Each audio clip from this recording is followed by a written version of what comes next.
Hi అండి. అందరికీ నమస్తే. నేను మీ కస్టమర్ వంశీ. ఈరోజు పొద్దునైతే మేము మైదుకూరుకైతే స్టార్ట్ అయిపోయాము. మైదుకూరుకి ఎందుకంటే మన సతీష్ ఉన్నాడు కదా! సతీష్ వాళ్ళది వచ్చేసి పొట్టేలు ఫామ్ ఉంది మన కస్టమర్‌లోనే. సో, వాళ్ళు ఫస్ట్ బ్యాచ్ అయితే అమ్మారు. సో, సెకండ్ బ్యాచ్ పొట్టేలు కావాలంటే సర్లే అని చెప్పేసి పొద్దునైతే మైదుకూరుకైతే బయలుదేరిపోయాము. మాకొచ్చేసి మైదుకూరు వచ్చేసి మా ఊరి దగ్గర నుంచి 90 కిలోమీటర్లు అయితే ఉంటది. మేము వెళ్ళే రూట్ వచ్చేసి మామూలుగా మల్యాల, ముద్దునూరు అయితే వెళ్తాము. మల్యాల నుంచి ముద్దునూరుకి వెళ్ళే రూట్‌లో ముద్దునూరు రోడ్ వరకు మల్యాల నుంచి రోడ్ అయితే అస్సలేం బాగుండదు. ఎందుకంటే రోడ్డు వర్క్ మొత్తం జరుగుతుంది. ఇంక సర్లే అని చెప్పేసి మధ్యలో ఒక టీ స్టాల్ ఉంటే ఆ టీ స్టాల్ దగ్గర అయితే ఆపి అందరం అయితే కలిసి కాఫీ అయితే తాగి మధ్యలో బయలుదేరిపోయాము. ఇంక పక్కనే వచ్చేసి వేరే వాళ్ళైతే పొట్టి పిల్లలు ఉన్నాయి. మనకు కూడా పోయేది కూడా పిల్లల కోసమే కాబట్టి వీళ్ళు ఏమైనా అమ్ముతారేమో అని చెప్పేసి వాళ్ళ దగ్గరికి వెళ్ళి ఒకసారి అయితే అడిగాము. వాళ్ళైతే లేదన్నా మేము రీసెంట్గానే తెచ్చుకున్నది, ఇంకా ఒక నెల కానీ అట్లా 2 నెలలు కానీ మేపిన తర్వాత అయితే అమ్ముతామని, అంతవరకు అయితే మేము అమ్మమని చెప్పేసి అన్నారు. సర్లే అని చెప్పేసి ఇంకా అక్కడ నుంచి అన్న వాళ్ళది ఒకసారి నెంబర్ కూడా ఇప్పించుకొని ఏమైనా ఫ్యూచర్లో అమ్మాలంటే మనకు అమ్మొచ్చు నెంబర్ కూడా ఇప్పించుకొని అక్కడ నుంచి బయలుదేరిపోయాము.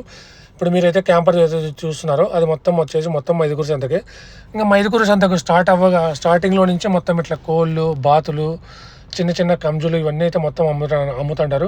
ఇంకా కోళ్ళు అయితే మామూలుగా కొంతమంది కేజీల ప్రకారం అమ్మేవాళ్ళు ఉంటారు. కొంతమంది మామూలుగా పందెం కోళ్ళు అయితే ఒక్కొక్క కోడి వచ్చేసి 2,000 నుంచి 3,000, 3,000 నుంచి 4,000, 5,000 అట్లా కూడా అమ్మేవాళ్ళు అయితే ఉంటారు. ఇంకా మామూలుగా మనం బ్యాలెన్స్ చేసుకునే దాన్ని బట్టి అయితే ఉంటుంది. మామూలుగా ఎవరికైనా చిన్న చిన్న కోళ్ళు పిల్లలు కావాల్సిన కానీ కంపల్సరీ దొరుకుతాయి. దున్నపోతుల కాడ నుంచి మొత్తం అయితే సంత.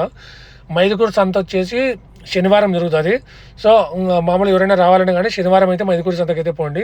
ఇంకా సర్లే అని చెప్పేసి మైదుకూరు సంత ఎదురుగానే ఒక చిన్న టిఫిన్ సెంటర్ ఉంటే అక్కడైతే బ్రేక్ఫాస్ట్ అయితే చేసేసి మళ్ళీ సంతలకి అయితే స్టార్ట్ అయిపోయినాము. ఈ సంతలో ఈసారి అయితే మామూలుగా అయితే రేట్లు అయితే మామూలుగా లేవు. ఎందుకంటే చాలా దారుణంగా అయితే బాగా ఎక్కువ అయితే చెప్తున్నారు.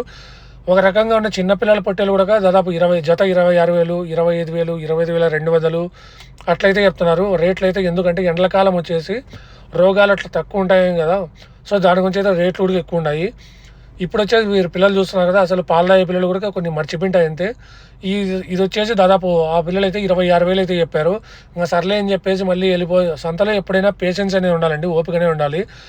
ఓపిక ఉంటేనే సంతలో మనం ఏదైనా కానీ పొట్టేలు ఏదైనా కానీ ఒక జీవం అనేది కొనుక్కొని రావచ్చు. ఎందుకంటే పోతానే వాళ్ళు కొంటారు వీళ్ళు కొంటారని మనం ఆవేశపడి ఎక్కువ రేటు పెట్టి కొన్నామనుకోండి అది మనకే లాసు. ఎందుకంటే కొన్నిసార్లు సంతలలో వచ్చేసి వాళ్ళే పక్కన వాళ్ళని మేము ఇంత ఇస్తామని చెప్పి ఉంటారు. సో సంతలో ఎప్పుడు తొందరపడద్దు. మామూలుగా మీరు వీలైనంత వరకు ఓపికగానే ఉండి చూసుకొని అయితే కొనుక్కొని రండి. ఎందుకంటే మళ్ళీ దాంట్లో చిన్నపిల్లలు యాడ్ చేసి ఉంటారు కాబట్టి సంతకాడ తొందర ఉండకూడదు. ఫైనల్గా ఈ బ్యాచ్లో ఉండే పిల్లలు అయితే సెలెక్ట్ చేసుకున్నాము. ఈ బ్యాచ్లో ఉండే సెలెక్షన్ చేసుకున్న పిల్లలు ఒకసారి మీరు రేట్ అయితే మీకు ఎవరికైనా పొట్టేల్ ఫామ్ ఉంటే రేట్ ఎంత పెట్టింటావో కామెంట్ రూపంలో చెప్పండి. మొత్తం అయితే ఈరోజు అయితే 79 పొట్టేలు అయితే కొని మొత్తం నీట్గా అయితే షెడ్కి తీసుకొని అయితే వచ్చేసాము. సో ఈ వాళ్ళకైతే ఎంత వీడియో నెక్స్ట్ వీడియోలో మళ్ళీ కలుసుకున్నాం. Thanks for watching. Bye by.